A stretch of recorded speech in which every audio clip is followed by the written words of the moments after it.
Welcome back, everybody. Today I'm going to teach you how to log out of your Figma account. Whether you're switching between accounts or simply wrapping up your design session, knowing how to properly log out is essential for keeping your work secure. If you want to streamline your workflow and save money on subscriptions, check out the link in my description. Let's get started. First, you need to navigate to either your Figma file or your homepage. If you're already working on a design, you can stay right where you are. If not, simply open Figma and head to the homepage where you can see all your recent projects and files. This is your starting point for accessing your account settings. Now look towards the top left corner of your screen.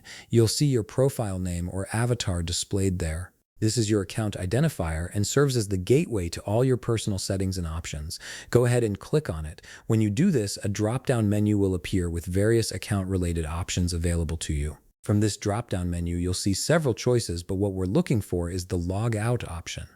Click on Log Out to proceed. This action will immediately sign you out of your current Figma session, ensuring that your account is secure and that no one else can access your designs or projects from this device. And that's it. You've successfully logged out of your Figma account.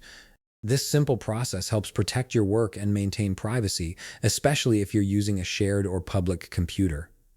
If you found this video helpful, please leave a like, subscribe, and see you in the next video.